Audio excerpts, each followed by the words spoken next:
Once in a while, I indulge in the world of prompts.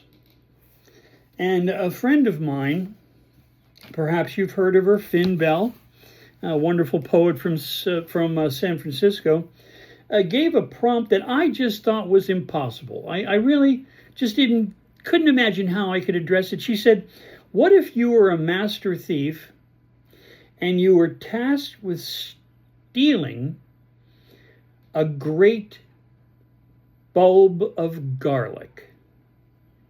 And I thought, my God, a crime poem? Are you kidding? How? What the?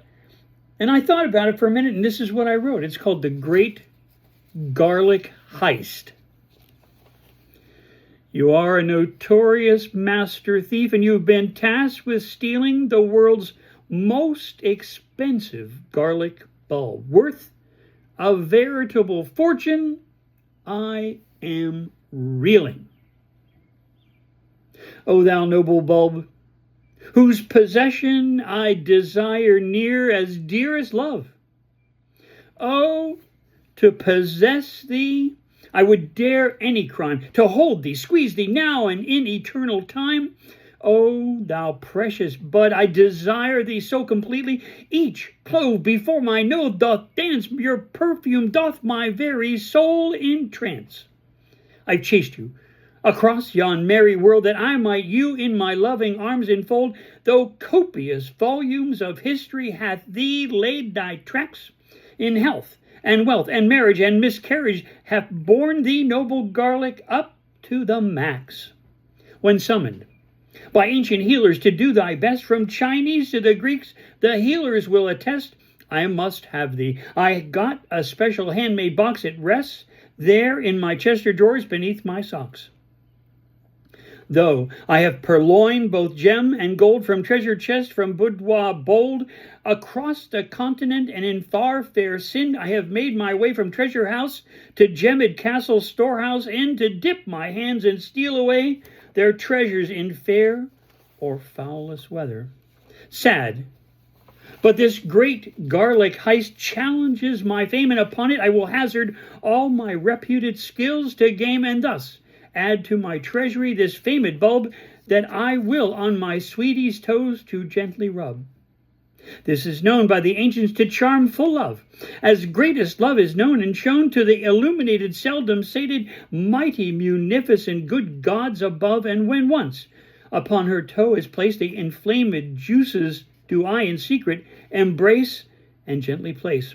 Sure, her heart will soar, her eyes will gleam, and I will appear unto her in my true sphere, the very godlike creature of her dreams.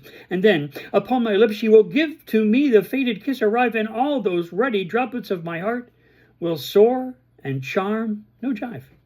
I have researched and studied carefully, were guarded by a full dozen baleful mercenaries, and the closest chief of surgery. I will, in fact, spirit it off with the utmost urgency. 'Twill be enough. And though my confederates back in my lair, those who are free as well as those who've just recently escaped from jail, they have urged me, once my hands have snatched the glorious bulb, in point of fact, that all men desire, and women too. They've urged me, wouldn't you? I must have it, as is my habit, at least to break the darned thing in two, that all my men might prosper when I grab it. If only when they behold the brightest bulb in these dreams of old, the tiniest part from the dangerous theft, this purloining of garlic's highest, even cleft, just 1/10 part, would make their fortune. I toss that off with my cold, heartless remorselessness of a stern-faced surgeon. I will have this precious bulb to rub the toes of my lady love. And though just the scent is worth a ton of gold, but more precious to my heart, this dearly darling there, beyond any bargaining, thus I will, it shall not be sold.